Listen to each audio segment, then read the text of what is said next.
I remember the moment like it was yesterday. She looked at me with that quiet sadness in her eyes, and I realized I didn't truly understand her. And the worst part? I thought I did.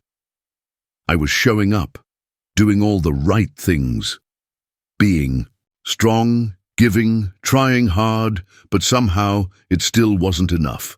That was the moment everything shifted for me. I used to think being a good partner meant doing big things, buying gifts, showing up strong, never showing weakness. But over time, I realized something was missing, something deeper. No one ever taught me how to really understand what a woman needs beneath the surface, not just what she says she wants, but what her heart quietly longs for. And what I discovered changed everything. So today, I'm not speaking as a coach or a guru. I'm not standing above you. I'm walking right beside you. I'm just a man who's made the mistakes, had the hard conversations, and finally chose to listen. These 10 truths reshaped how I show up in love, and they might just change your relationships. 2. If this already speaks to you, don't miss what's next. Subscribe to Smart Advice 50 and stay with me, because this might be the shift that brings more peace, more closeness, and more passion into the connection you have with the women in your life. And if you're ready to go deeper into this kind of honest conversation, hit that subscribe button, or better yet, share this with a man who needs it most. We grow stronger when we walk this road together. Let me start with one of the most unexpected things I learned. Something that changed not only how she saw me, but how I saw myself. I'll never forget the night she looked at me with tears in her eyes and said, "I just need to know you're not going to fall apart." It shook me, not because I felt attacked, but because she was right. Up until then, I thought I was doing the right thing. I shared my emotions. I told her when I was overwhelmed. I thought that was being vulnerable. But what I didn't realize is that vulnerability without grounding can feel like instability. She wasn't asking me to be a robot. She was asking me to be the anchor in the storm. That moment redefined how I showed up. I started paying attention to the energy I brought into the relationship. When life got hard, instead of spiraling or venting, I paused. I took a breath. I chose calm over chaos. Now, when tension shows up, I don't rush to fix it or emotionally unload. I listen. I hold space, and every time I do, I see the shift in her. Her shoulders relax. Her tone softens. She trusts me more, not because I'm perfect, but because I'm steady. In those moments when everything feels like it's about to tip over, sometimes the strongest thing a man can do is pause. Just breathe. 10 seconds of stillness can speak louder than any solution. But emotional steadiness wasn't the only thing that deepened our connection. There was something more subtle I had to relearn, something I'd forgotten in the name of love. This one surprised me, because I believed love meant sharing everything. But I noticed something. The more I gave, the more I leaned in too far, the less magnetic things felt between us. I had unknowingly blurred the line between intimacy and overexposure. So I pulled back, not in love, but in availability. I started doing things that filled me again. I took solo hikes. I dove back into writing. I stopped answering texts instantly and left space for her to miss me. And something amazing happened. She leaned in. She became more curious, more playful, and I realized it wasn't detachment that drew her in. It was mystery. It was seeing me in my own world with my own purpose and wanting to be part of it, not all of it. That's when I understood. A woman doesn't need full access to every corner of your world to feel close to you. But when you protect a piece of your inner fire, when you stay lit from within, she feels it, and she's drawn to it. Still, even when she's engaged and leaning in, there's something she needs even more than mystery. There was this night I came home late, tired, distracted, mentally fried. My partner was clearly upset about something, but I was on autopilot. I nodded, Threw in a few, "yeah, I get it" lines, and thought I was doing okay, but deep down I knew I wasn't really there. Later that evening she asked quietly, "Do you even hear me anymore?"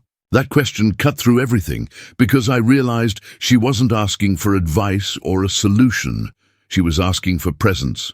I used to think presence meant being around, sitting next to her on the couch, texting back, saying, "I'm here for you." But what she really needed was deeper than that. She needed attention, eye contact, stillness, the kind of listening that says, "You matter more than anything else in this moment."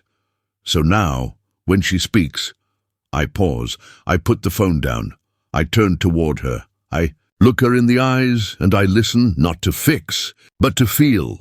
You'd be amazed how fast conflict dissolves when a woman feels seen. What used to become a 3-hour argument now settles in 10 calm minutes.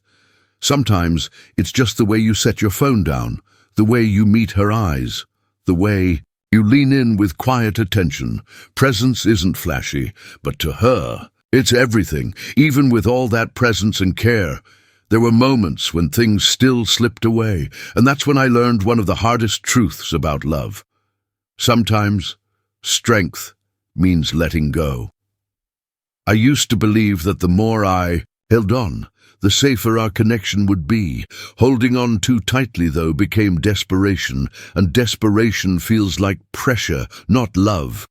There was a woman I gave everything to, attention, reassurance, constant effort, and I kept chasing, thinking that would prove I was worth staying for, yet all it did was drain me and push her away. One day I stopped, not in anger, not in manipulation. I just stood in quiet clarity and said, "I know who I am. I know what I bring. If that's not enough for you, I'll step back." And that shift, that peace, pulled her back, faster than anything I'd tried before. Women don't want men who cling. They want men who choose them, but don't need them. There's a difference. What I came to understand is this. Walking away with your dignity intact doesn't make you cold. It makes you powerful. It tells her you value yourself first, and that kind of grounded strength is more attractive than any words or effort ever could be. And once I reclaimed that strength, I began to see another pattern, one I hadn't noticed before. It wasn't just how I handled love that mattered. It was whether I had something bigger than love guiding me. There was a time when I made a woman the center of my world. Every plan I made, every dream I put on hold, it was all for her. At first, she loved the attention, but over time, something shifted. She became distant, less affectionate, harder to reach. I couldn't make sense of it until I finally realized what I'd done. I'd abandoned myself. When a man loses his mission, he loses his magnetic pull. And when I finally started pouring energy back into my business, my health, my personal growth, everything changed. Not just how she saw me, also how I saw myself. She lit up again. Not because I chased her, but because I was moving toward something bigger than both of us. Women are inspired by purpose. It creates structure, polarity, depth. And without it, even the best chemistry fizzles out. Purpose isn't some selfish pursuit. It's the very thing that gives your love direction. When a woman sees you living with intention, it gives her something to trust, something to admire, and often something to follow. But even when you're grounded in purpose, even when you're building something bigger than the relationship itself, life will still hit you hard sometimes. And how you show up in those moments, that's where real connection is forged. There was a moment years ago when I lost a job I'd poured my soul into. I came home, walked into the kitchen, and just broke down in front of my partner. No mask, no strong front, just tears, frustration, fear, and, you know what? She didn't flinch. She held me. She stayed.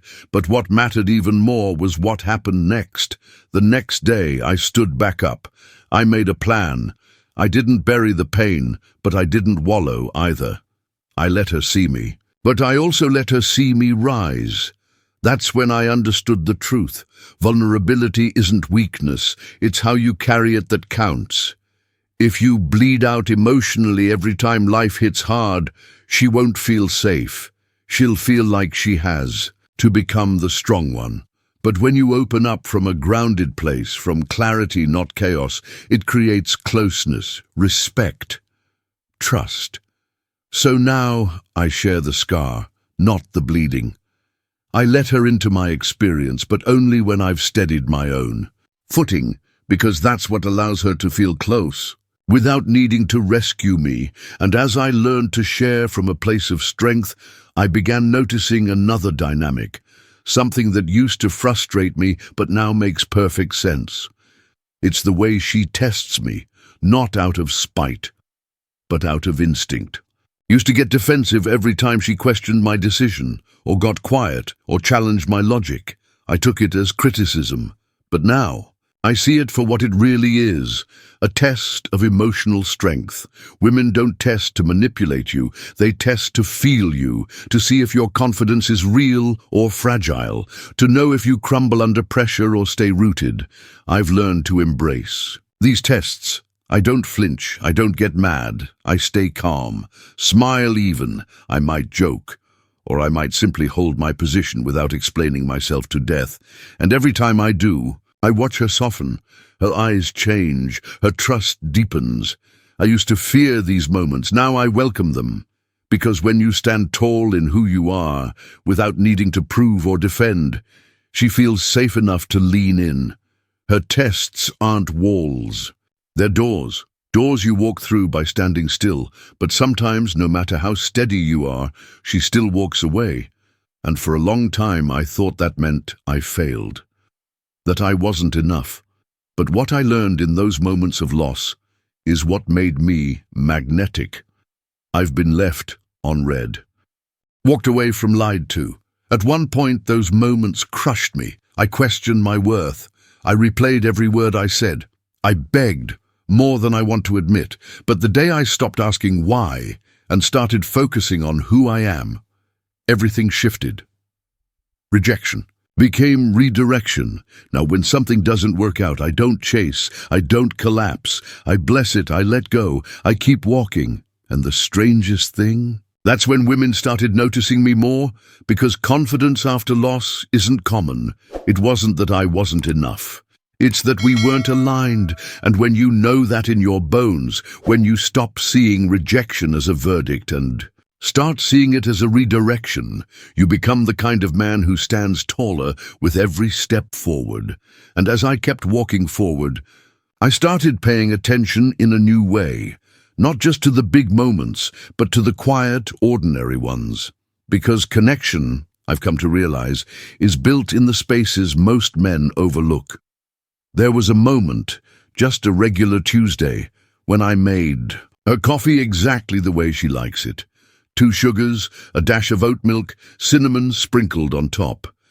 She didn't say much at first, just smiled.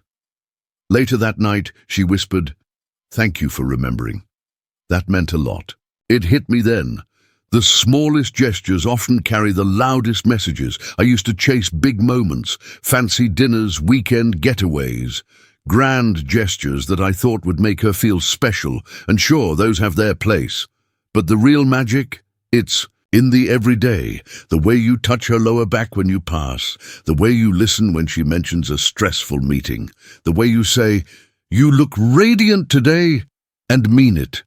Women notice the little things. Always. You don't need poetry or perfection. You just need to be present, to notice, to care. One sincere moment a day, rooted in attention, not performance, can build more intimacy than a dozen grand gestures ever could. And when those little moments add up, when presence and care become part of your rhythm, there's still one thing she needs from you most of all, something that doesn't take much time, but means everything to her heart. We'd been together for years, comfortable, settled, but something felt off, not broken, just a little flat. One day, I came across a quote that shook me. "Your woman should never feel like a fixture in your life. She should feel like the flame. I realized I'd stopped choosing her, not in big ways, but in the little ones that matter. I'd stopped flirting, stopped reaching for her hand, stopped letting her know she still lit me up. So I made a choice, a real one. Now, every day, I do something, small but sincere, to say, I choose you, a kiss before coffee, a handwritten note in her bag, a compliment that cuts through the noise, and she feels it. She meets me there. The energy shifted, not because we changed, but because we recommitted. It's not about grand gestures. It's about reminding her she's still the one, over and over in small ways that matter. Choosing her again doesn't just light her up. It lights up the space between you. Brother, this journey we're on, it's not about being flawless. It's not about always having the right words or never messing up. It's about presence, about staying in it, showing up with intention, and choosing to be the kind of man who leads with heart, even when it's hard. Women don't need a superhero. They're not asking for perfection. They're looking for steady hands, for eyes that see them, for a man who can hold space, hold himself, and hold her without losing his balance. If this spoke to something in you, if it reminded you of the man you want to be or the connection you want to build, then carry it forward. Share it with a friend who needs to hear it. Hit subscribe if you want to keep walking this path together. Let's raise up a generation of men who love deeper, lead softer, and show up stronger, not just for her, but for themselves. I'm proud of you, truly, and I'm right here, walking this road with you. Until next time, take care of yourself, and take care of the women who matter most.